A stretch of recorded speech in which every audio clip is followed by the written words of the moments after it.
So has Boris arrived?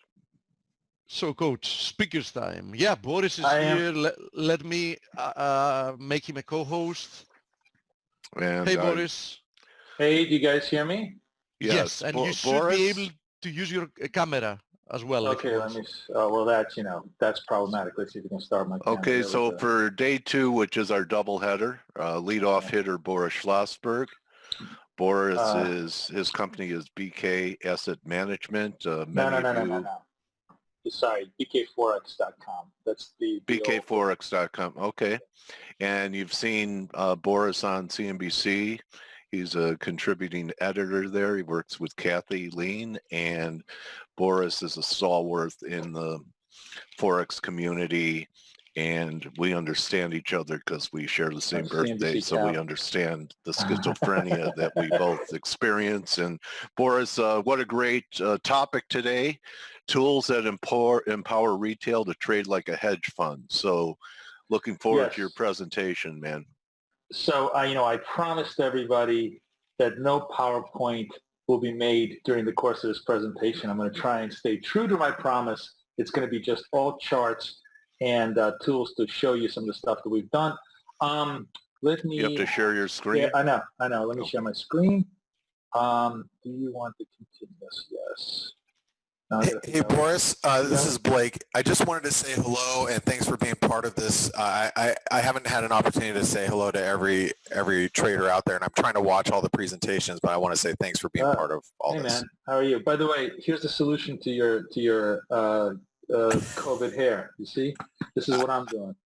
I should put on a baseball cap, too. That's it, man. That's it. All right. My job. Hey, good luck. Thank you. No problem. All right, so let me see. I'm going to share my screen. You guys should be able to see 3 hardest things to do in trading. Hi, guys. Hi. Dale, keep me honest to my time because I can just go on forever. I am super excited to be here. I love Blake. Blake has been at my Trader Fest, so I'm super happy to come back. And this one has got just an amazing lineup of traders and analysts.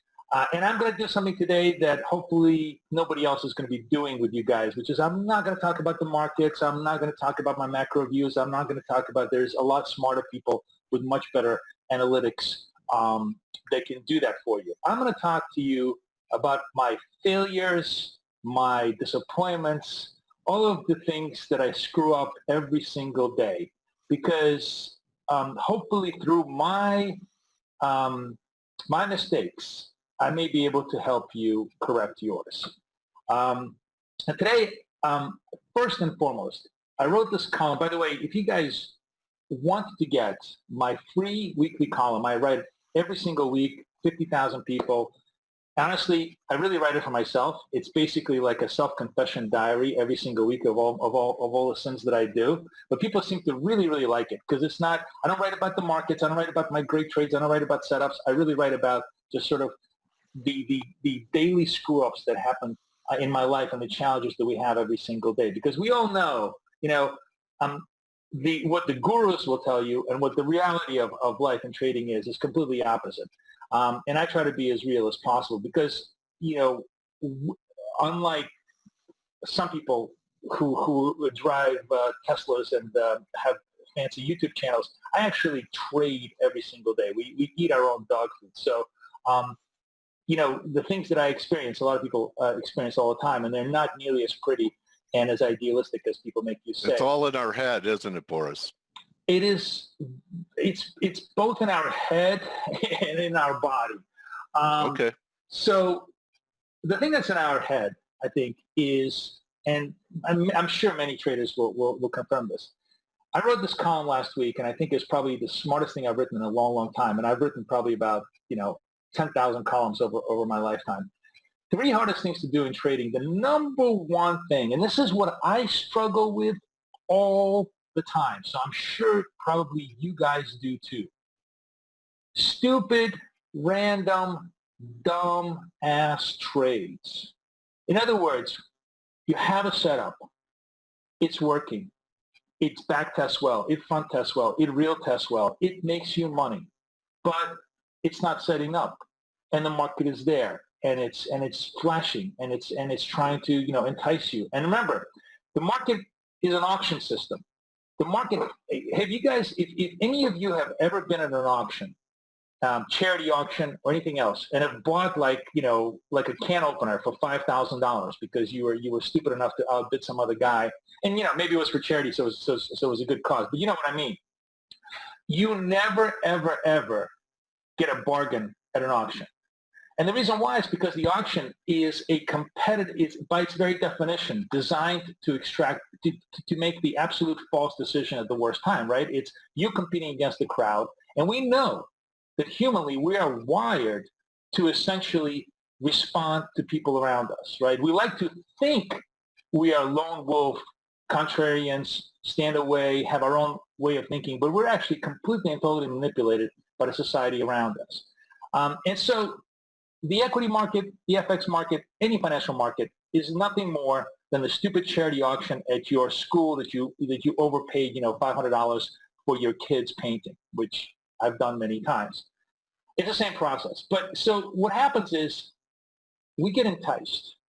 And I would say I should make 5 trades a day and I make 50. And if that sounds familiar to you, then you kind of relate to the trials and tribulations that I do. So like literally 85% of your improvement is just not doing the 45 stupid random board trades versus the 5 that you should do, right? And by the way, I don't know if there's, Dale, I don't know if you're keeping track of questions. I'm happy to answer questions as I go along. Because we'll get to them. I want to make it a two-way thing. So the number one thing that everybody can correct, and I can speak for everybody because I am every man, and I don't think there's a human being, maybe Blake, because he's a Marine, has a discipline not to do this, but everybody else who is normal amongst us does not have a discipline to avoid random trades, stupid trades, enticing trades. And I think like the number one way to improve our trading is just not to do the stupid trades that we're not supposed to do, right? Now, the second hardest thing to do in trading, and tell me if you do this. I mean, this is truly my single greatest weakness. The second hardest thing to do in trading is to stop fading. Just stop fading. For those of you who don't know what a fade is, and Dale can tell you because he's an old pit trader, fading is selling when something is rising, buying when something is falling, okay? It's super, at least for me, and maybe for a lot of people, enticing to buy the bottom tick and say, see how smart I was? The market was selling off and I bought the bottom. Everybody was selling. I made bid at the bottom and then it, you know, popped right off. I'm so smart. Or it totally went up and it's so high up, I'm definitely fading this move because I want to be on the opposite side. It's basically you trying to play market maker. Except, I don't know, you know, maybe you could succeed. I have never in my life, and I do this, I've traded for 30 years, I have never in my life succeeded trading as a market maker. What I mean by that is I have never long-term, I've maybe had temporary successes. I've had days where I felt so smart that I went against the market and I top tick and I sold the top and bought the bottom. But every trade that I really made money on, every trade that has consistently made me money, every strategy that I myself design and develop that works, that actually works in the market, really works because it's a continuation trade. Well, Basically, Boris, I have to push back just for a minute, and you're not going to mind it, but sure. We did a webinar with you at year end, and one of your trades for 2020 was a bearish position in the market. You thought the catalyst might be Iran. It turned out to be COVID was the pin. Yes. But you were talking about the structure of the market being vulnerable. I forgot if you were doing Yes. it with put spreads. I forgot the device, but that was a great macro call. No, that was, and I got lucky. Okay, so yes. All right. So you actually, so there's actually I don't have a 4 in here because this was in a prior column, but I'm so glad you reminded me of this, okay? So this was me being macro analyst. It's easy to be a macro analyst. It's easy to spout opinions when, and you know, by the way, Dale, what was my number one trade? Gold, right? Gold is still great, right? Like, yeah. It's super easy for me to see the future when the future is far away. Hell, I just posted a video yesterday. I was on TV the last time we were all on camera, which was March 16th, right, on CNBC. And this is literally at the beginning. It's just absolutely at the beginning of the COVID panic, right?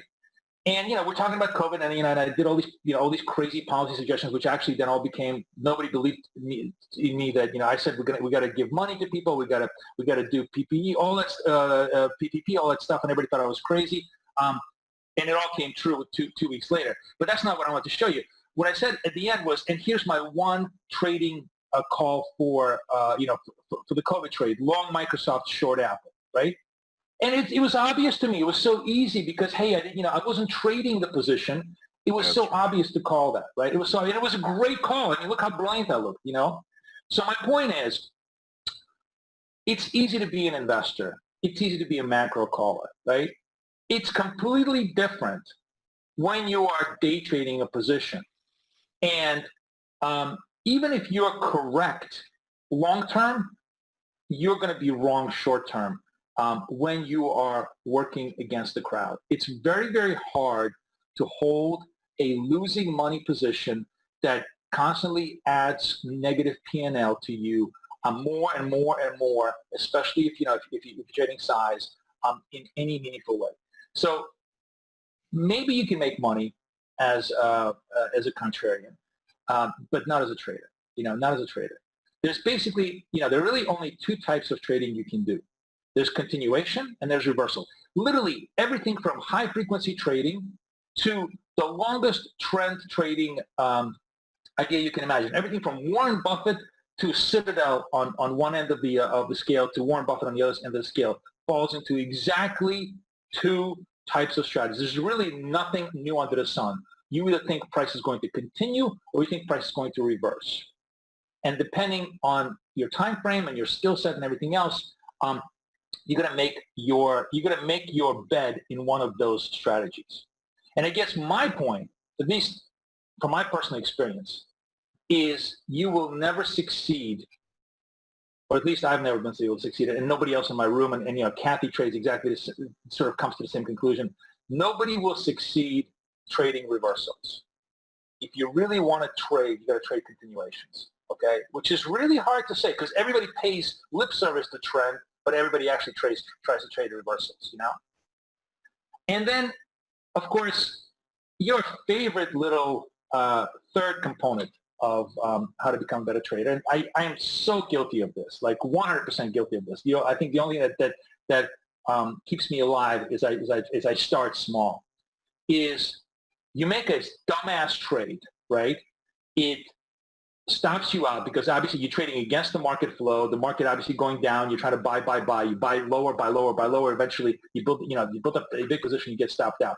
You get furious. You're like, oh, damn it! You know, I know I'm right. You go back in with 4, 5, 6, 7 times your size just to get back the original piece that you lost, right? And then of course, you know, 9 out of 10 times, you're not going to get that piece back, and you just dig yourself deeper into the hole.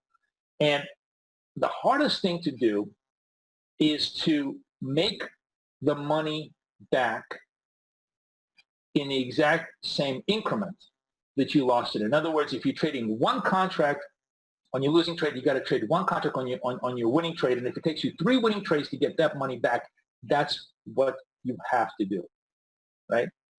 Now, I will leave you with one hopeful thought. What makes a winning trader is not your ability to win. It's not your ability to win.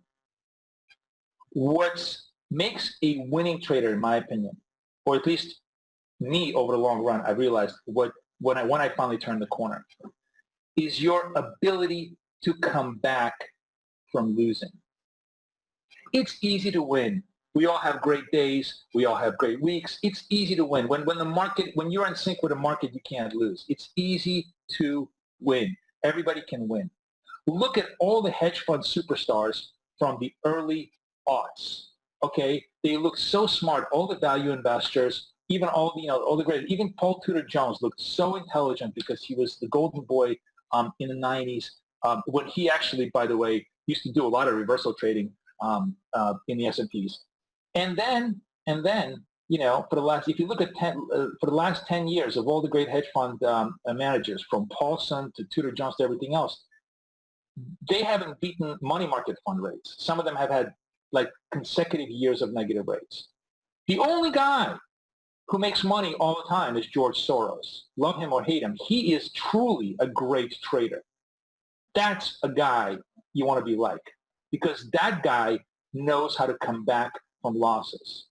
And that's sort of like the final thing I wanted to tell you, is that you will know you have control over your trading, not when you're losing or not when you're winning, but when you can come back from your losses, when you have the confidence to know, okay, I screwed up, I did all these stupid things, but my setup is great, and I'm going to go back to my setup, I'm going to trade my setup, I'm going to bring it back to its value. I can verify that, Boris. When I was on the floor, there was a clearing firm named RB&H. Okay. And the owner of the firm was Dittmer. And he had a bunch of local traders on the floor. He would let them trade into deficit because he said exactly what you're saying. It's watching how people can come back from being in the hole. And when you look for CTAs, don't look at their best performance. Look at their biggest drawdowns and Right. what happened after that. Great point, Good. Boris. Thank you. I actually wrote another column like a couple of weeks back, I think, where I showed I destroyed one of my accounts. Again, revenge trading, and then I just calmed down. Oh no, this was like at the beginning of the volatility where I just I really destroyed the account because it was volatility, revenge trading, whatever. And I just calmed down, and then I went back to my system and I retraded the system, and I literally showed day by day by day by day snapshots of my account. And so I destroyed the account literally in one day. It took me 3.5 weeks to rebuild to equity equal, and then after that, it's been equity highs. And actually, that account has been making new equity highs because I stopped being a putz in that particular account. But that I think is kind of the interesting takeaway I'd like to share with you guys. Now I want to share with you a couple of setups that we trade all the time. And I want to share with you some of the tools we use to trade those setups that help me be less of an idiot. So if you don't mind, let me take you to my charts, okay? I'm going to use TradingView. And we'll give it a second because I have my browser on pause so this doesn't crash. So we do a couple of interesting things at BK. We create these visual, what you're looking at right now is, I think, can you see, let me go full screen. So I think this is Euro, right? You guys seeing this well, right? So we create these visual indicators. You see this indicator? It doesn't have a lot of squiggly lines on it. It doesn't have 10,000 MACDs and everything else. It is actually pretty mathematical underneath it. It's pretty mathematical underneath it. This is mine. I'll show you Kathy's in a little bit. And it does a lot of mathematical calculations.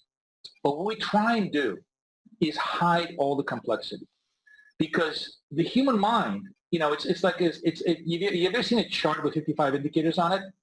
What's the point? You need fast. Remember, we aren't animals in the savannah.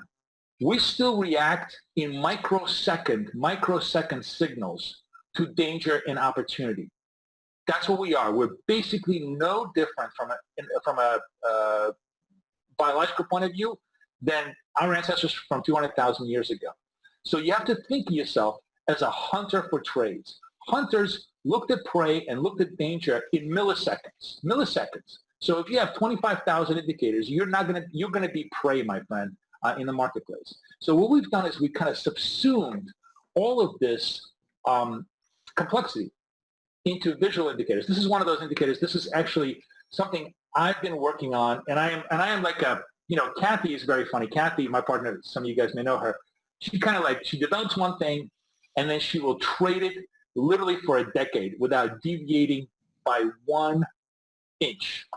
And I am like the perpetual tinkerer. Like, I will create something, and this is probably version 5,555 of the original idea that I have, because I'm constantly tweaking it and making it this way. And ultimately I've sort of like learned from her to just leave it alone. But the bottom line is, this was something that kind of started out as a simple idea.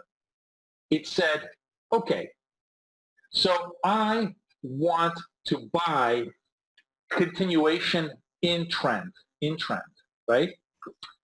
And how do I determine trend? Well, my original idea was, let's do just 500 SMA against 20 SMA, long-term moving average against short-term moving average. It doesn't matter. It's, there's 100 different ways to create trend. None of them are perfect. This was just good enough. It was kind of like, let's take a long-term moving average against the short-term moving average, and run that. And I kind of did that. And the whole idea was, if something is red, it's in a downtrend. And when it's a downtrend, you only look for sell signals. And when something is green, it's in a buy trend. And when it's green, you only look for buy signals, right? So that was the original idea, right? And then I was like, well, how do we kind of create entries in trend that make sense? And I was like, well, the most common way to people trade retraces, which we want to trade retraces, because you just don't know. You want to have a trend established, you want to have a retrace, and then maybe you want to bet on continuation. Is Fibonacci, right? Fibonacci. Well, fib levels are. I see some questions. So Dale, you can hit me with levels. You can hit me with questions while I'm doing this. So fib levels, by the way, as any of you who've ever done them, are completely arbitrary. Like, where do you start a fib level? From here, where's the bottom? Here to here, here to there, here to there. Let me go on a daily chart. There'll be 500 different fib levels. Fib levels are completely dependent on whatever arbitrary starting point you start with. They're great, but they're completely arbitrary, right? So I was like, okay, fib levels are arbitrary. If fib levels are arbitrary, then hell, let's just use end of day prices. So this is end of day prices right over here. This is a white line. This was yesterday's close. That's an end of day price, right? And so why did I use that? That actually, it was almost a subconscious decision on my part, because when I first started in the business, and we traded, I was raised in FXCM. In FXCM dealing station, in FXCM dealing room, I remember walking in, and the dealers, they had like more computers than the Pentagon, but they also had this whiteboard. And on the whiteboard, they had written down weekly close, daily close, monthly close. And I never forgot that. I was thinking, that's really interesting. Like, these guys have all these tools, they have all this information, and yet these are the levels they keep their eyes on all the time. Why?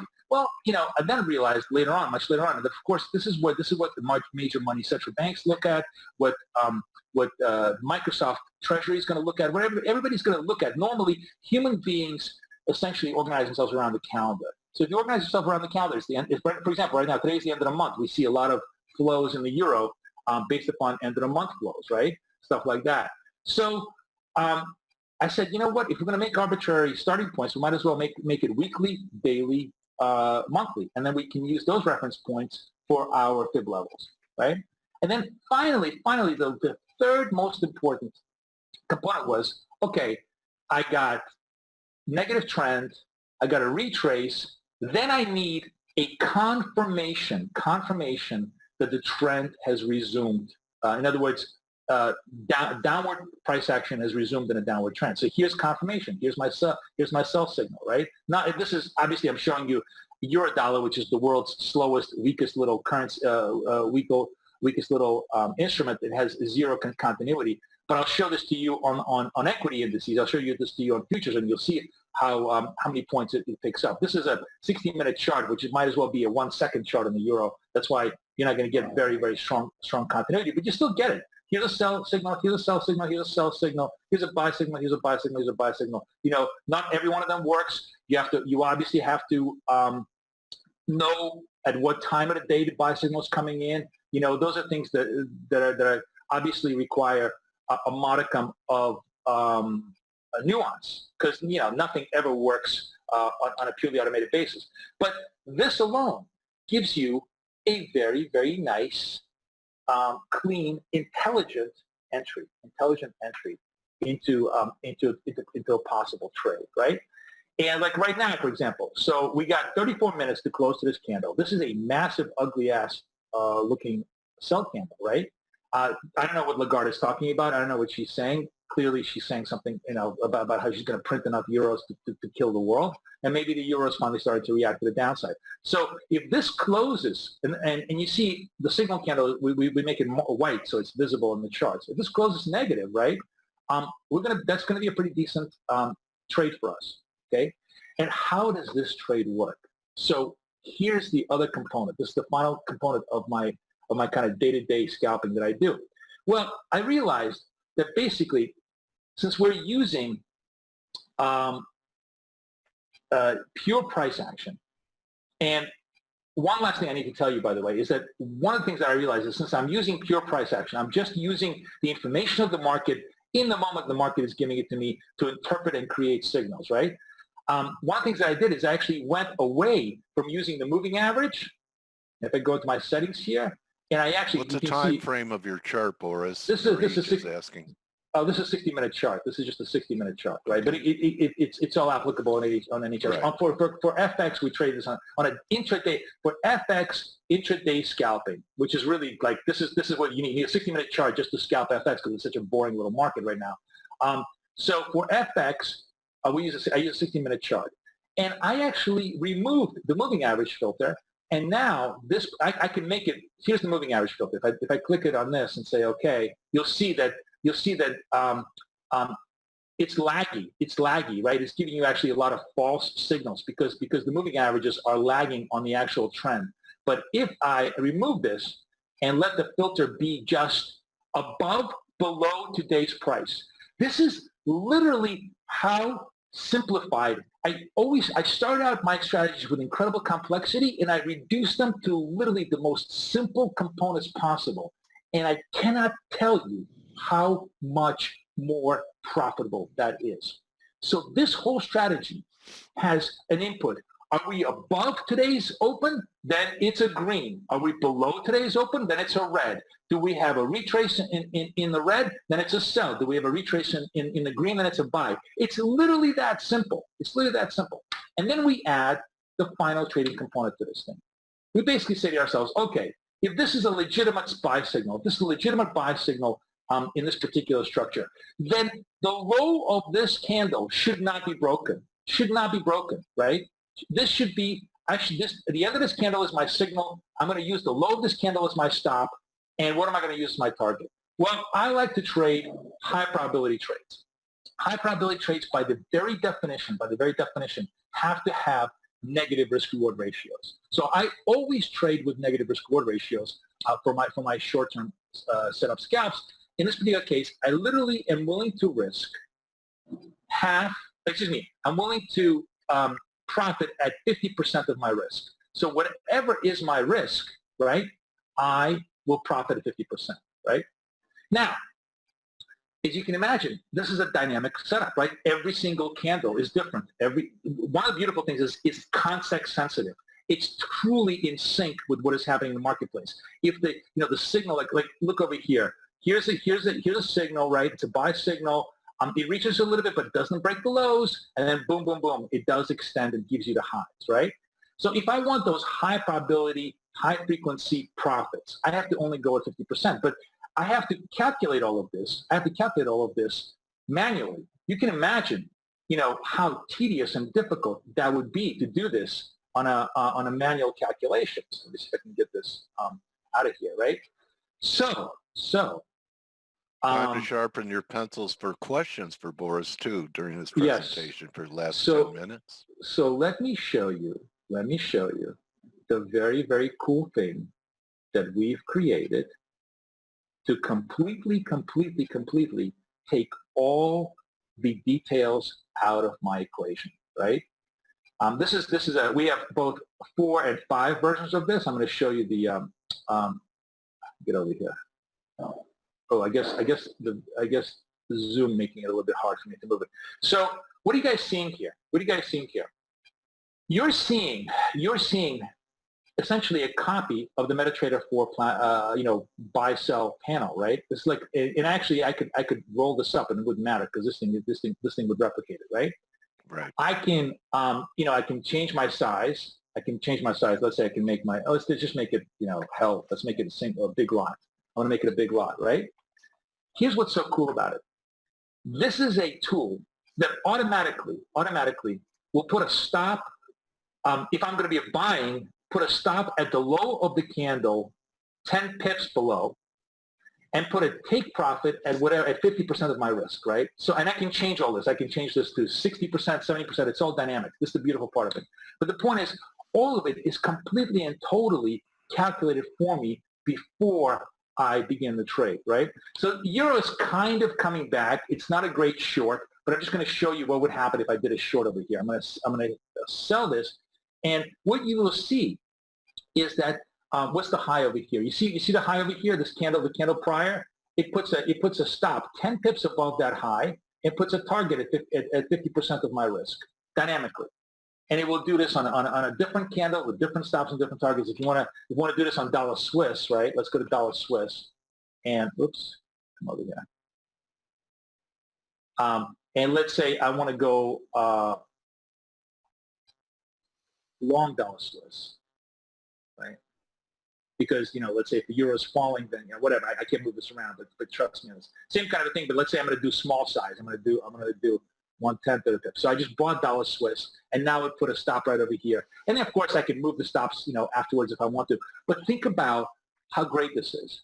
What's the first thing we always do as traders? We do something stupid like this. We click on the dollar Swiss on the MetaTrader platform. We don't have a stop. We don't have a target attached. We say, oh, I'm going to attach a target and stop. And then your wife calls you, or your cat walks over your desk, or you forget, or you're like, I don't feel like, I'm just going to watch it. My 3 favorite words to lose money. No words have ever caused anybody to lose more money in trading than I'm just going to watch it.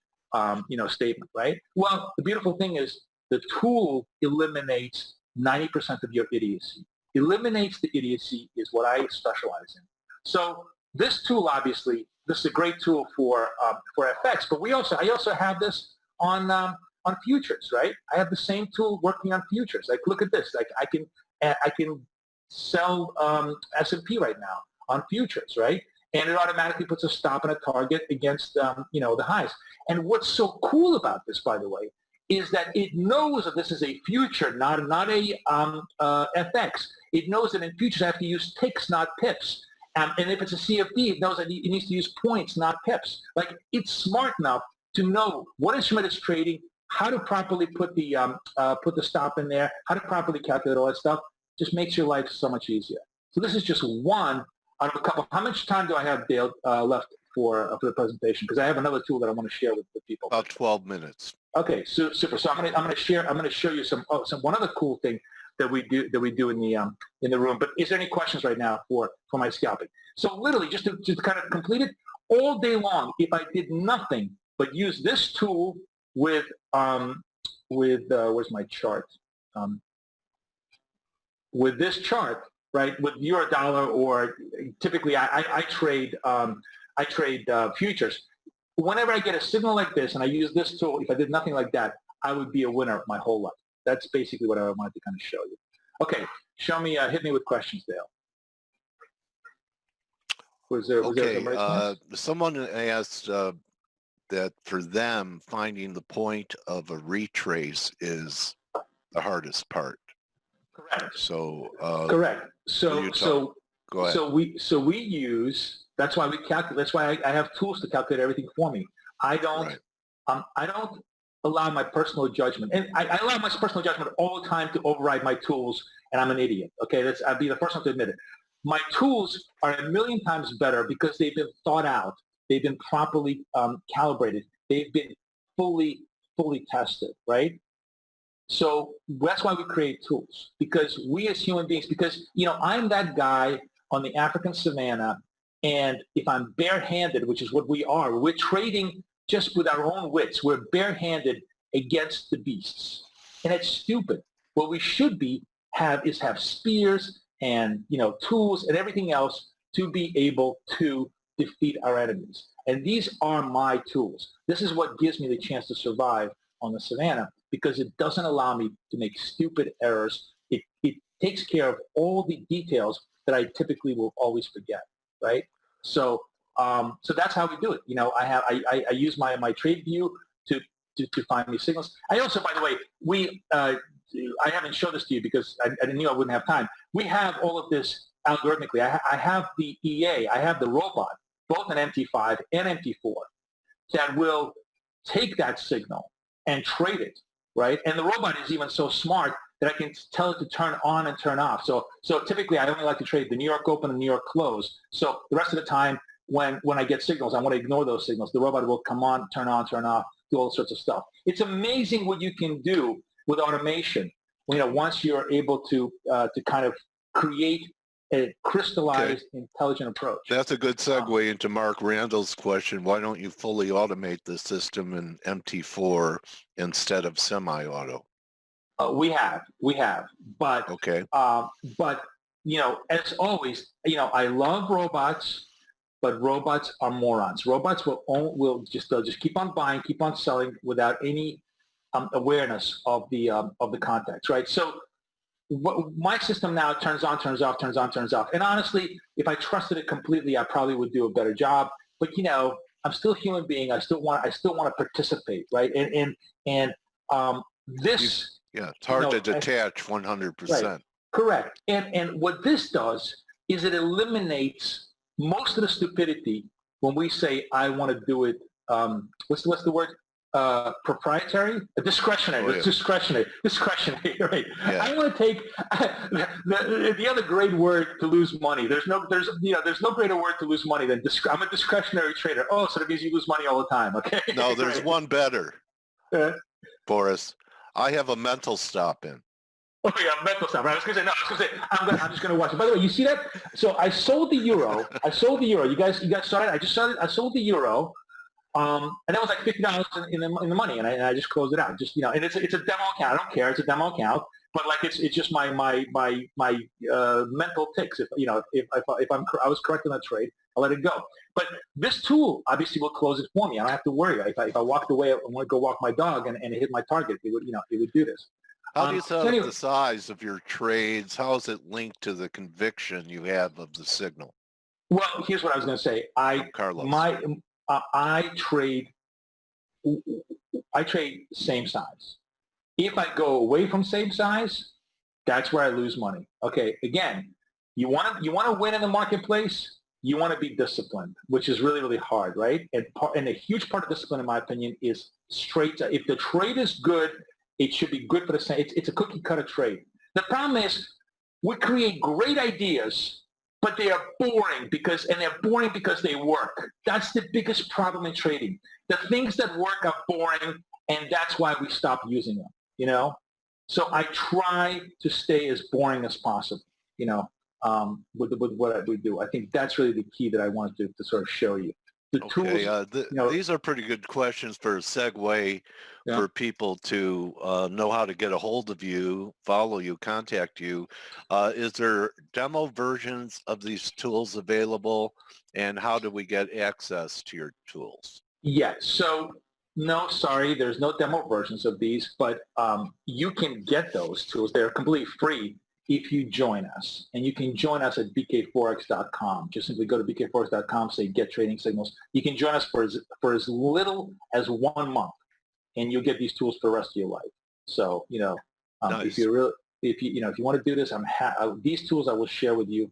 Literally anybody who comes into my room who is a month or longer subscriber, then you get these tools and you get to bang away, really, really well. So I have something really, really cool I want to show you.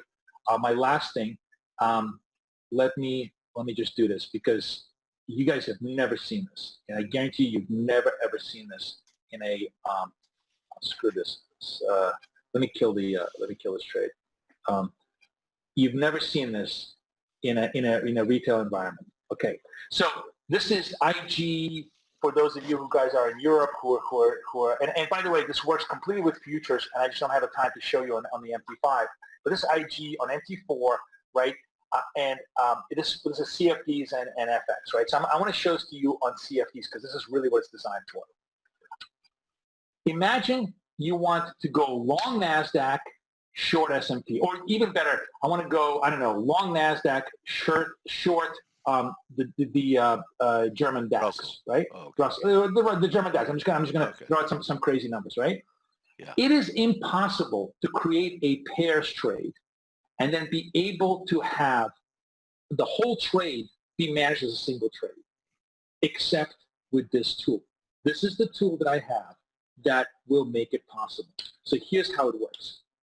I'm going to import from my market watch all the symbols over here, right? I'm then going to find, let's do NASDAQ. I'm going to do NASDAQ. I'm going to say NASDAQ is going to be my main position, and I'm going to trade the German DAX. That's not even like a common trade that you want to do against it, right?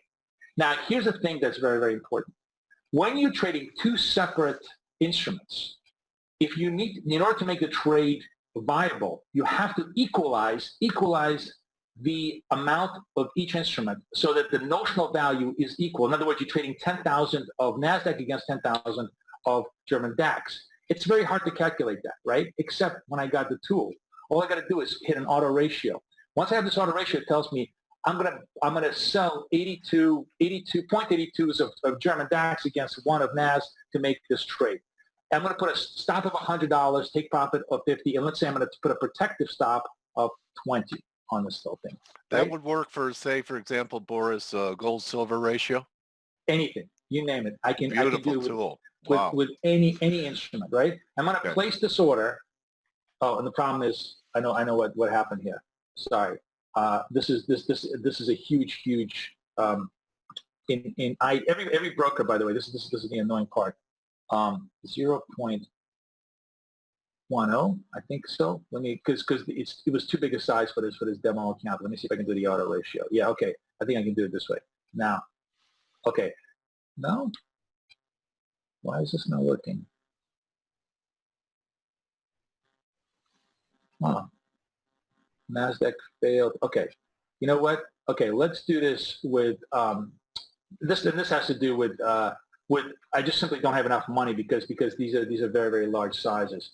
Let me see. Let me do I'm going to do NASDAQ against 0.10. Let me just do hedge auto ratio. Okay, this should work, right? Actually, you know what? Let me just restart this. Let me just restart this so that we'll refresh the whole tool, and we'll do NASDAQ against Wall Street hedge. Oops. Someone must know this tool. Anis Ahmed is saying a requote problem from IG. Oh, you're using a requote problem? Okay. Well, you know, guys, I was really trying to be, since IG is a sponsor, I was really trying to show you. You know what? Screw this. I really want to show you the IG. Let me show you how this works in futures. Like show in like a real account. Okay. So here's futures. Okay, this is AMP futures. I'm going to show this to you in futures just because I want to show you the tool. Okay, so I got NASDAQ in futures main against the Dow hedge. Okay, auto ratio, right? Creates the auto ratio. It's actually 1-to-1 in this particular case. I'm going to place the order, and boom. Now this particular trade is traded as one single trade. And here's the cool part. What if I want to change the stop post-trade? I'm already in the trade, but when I'm saying, you know what, I only want a 50-point stop, right? I can do this, and the tool will now adjust dynamically after the trade is already up. It automatically calculates the P&L of this thing, and it will say, oh, if it's a 50-point stop, I'll stop you out. You know, and then what if I want to put my take profit? Let's just see if I can do this crazy take profit of maybe $3. Oh, it's already above my take profit. So let's just do 7.0. Okay, I'll see you at McDonald's. It's running. It's running. Okay, so let me just close it out. Screw it. Right. Close out my profit. So my point is, this tool can manage dynamically your stops, your profits, everything in real time. which is amazing. Like post-trade, not pre-trade, but imagine you're in trade and you want to then say, oh, I want to adjust my stop to more or to less. You can't do this with any other tool. This is like, the coolest thing ever. Or you could just let it go and leave it as is in your original settings and let the whole thing work, and it will work, as you can see. I made money in futures. I always make money in my spread futures. So a whole bunch of stuff I just wanted to show you. This is what we work on. This is the kind of cool stuff we make available. The ability to trade one instrument against another instrument as a single holistic trade is really my pride and joy. So I hope you guys come join us in BK, and I'll be happy to share this with you and obviously show this to you in much more greater detail in the room. I guess I have just a few seconds for questions. Go ahead. Anything? That's it, Boris. So, that's it. I'm out. Yeah. So I want to thank you. And I was worried I wasn't going to have enough content for time. Boris, I don't think you ever have to worry about that. So I want to thank you very much for leading off day 2 of the summit, and give everyone your website address again, please, Boris. Website is BK Forex, BKFOREX.com. Just hit get trading signals, join us, and I'll share all of this with you today. All right, guys, everybody have a great day. Thank you, my trading warrior brother. Take care. Appreciate it.